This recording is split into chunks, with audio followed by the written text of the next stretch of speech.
Abril 2016. Sa gitna ng makukulay na banderitas ng Pahiyas Festival sa Lucban, Quezon, naroon si Albert Moreno, isang arkitektong taga Maynila. Bumalik siya sa kanilang lumang bahay bakasyunan upang magpahinga mula sa ingay ng syudad. Sa isang maliit na pwesto ng prutasan sa palengke, nakilala niya si Jasmine Manalo. 25 taong gulang, simpleng tindera, palakaibigan, at may ngiti na tila nakakahawa. Isang biro ang naging simula ng pag-uusap. Isang araw, naging dalawa. Hanggang sa araw-araw na pagbisita ni Albert sa parehong pwesto, lumalim ang pagkakaibigan hanggang sa pagitan ng mga tawanan sa ilog at mga lakad tuwing Sabado, unti-unting nahulog si Albert sa mundo ni Jasmine. Isang mundong payak, ngunit may katahimikang matagal na niyang hinanap. At si Jasmine naman, sa unang pagkakataon, ay nakadama ng pag-asang may magdadala sa kanya sa labas ng maliit na baryo. Pagkaraan ng halos isang taon, sa tuktok ng Mount Banahaw, lumuhod si Albert, isang singsing, isang pangako, at isang oo na sinaksihan ng kalikasan. Mga salitang magbibigay ng sugat sa hinaharap. Nobyembre 2017, ilang linggo bago ang kasal, abala si Albert sa paghahanda. Bulaklak, catering, imbitasyon, lahat ay pinag-isipan. Kasabay nito, dumating sa Lucban ang matalik niyang kaibigan, Mark Villa, galing Singapore. Kaibigan mula pagkabata, halos itinuturing niyang kapatid. Masayahin, palabiro, at madaling pakisamahan. Ngunit sa bawat paghahanda para sa kasal, unti-unti ring nagbago ang ihip ng hangin. Naging madalas ang tuksuhan kay Jasmine at Mark. May mga palihim na tingin at tawanan sa mga sandaling wala si Albert.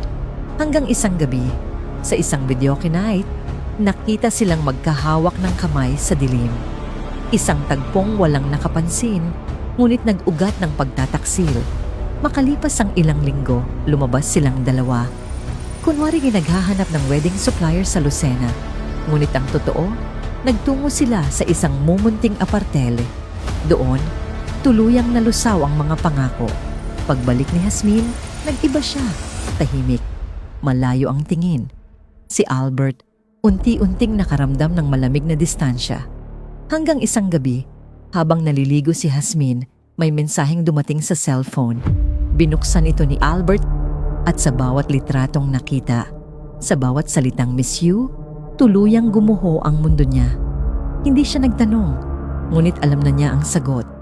Ilang araw matapos, hinarap niya si Jasmine. Mahinahon, tinanong kung may dapat ba siyang malaman, ngunit walang pag-amin. Isang malamig na wala lang ang isinagot ng babae. Kinabukasan, si Mark naman ang hinarap ni Albert sa gitna ng inuman sa plaza. Isang suntok, isang ganti, at isang komosyon na nauwi sa katahimikan. Akala ng mga tao, away lasing lang, ngunit sa likod nito, pumutok ang sugat ng pagtataksil. Sa halip na itigil ang kasal, nagpatuloy si Albert, tahimik, ngunit may lihim na plano. Sa araw ng kasal, suot niya ang itim na tuksedo. Taliwas sa tradisyon, simbolo ng pagdadalamhati. Nang marating ni Jasmine ang altar, walang nakakaramdam ng kakaiba. Ngunit sa gitna ng misa, humakbang si Albert papunta sa mikropono. Binasa niya ang isang liham.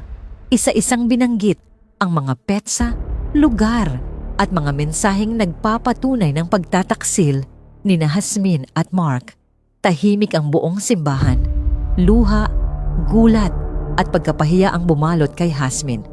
Tumayo si Mark, lumabas ng simbahan, at ilang sandali pa, 2 putok ang umalingaw-ngaw. Bumagsak si Albert sa harap ng altar. Dumagundong ang sigawan. Nadakip si Mark, at si Jasmine, hindi na nakita pa sa bayan. Himala, nakaligtas si Albert. Tinamaan sa balikat, ngunit buhay. 2 linggo sa ospital. Tahimik. Walang balita kay Jasmine. May nagsasabing lumuwas siya sa Maynila. May iba namang nagsabing sa abroad. Ngunit walang nakakaalam ng totoo. Hunyo, 2019, Nahahatulan si Mark ng 12 taong pagkakabilanggo sa kasong frustrated homicide, habang si Albert unti-unting bumangon.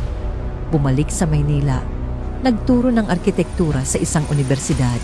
Doon, sa bawat guhit ng lapis at linya ng blueprint, muling nabuo ang sarili.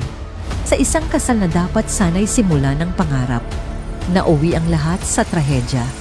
Ngunit sa halip na manatili sa sugat, pinili ni Albert ang tahimik na paggaling. Ang sugat sa katawan, gumaling.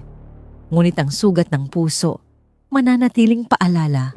Paalaala na ang tunay na pag-ibig, hindi nasusukat sa altar, kundi sa araw-araw na pagpiling manatiling tapat, kahit mag-isa. Isang kwento ng pag-ibig, pagtataksil, at muling pagbangon. Isang paalala na sa bawat trahedya, laging may pagkakataong maghilom at muling magmahal sa tamang panahon.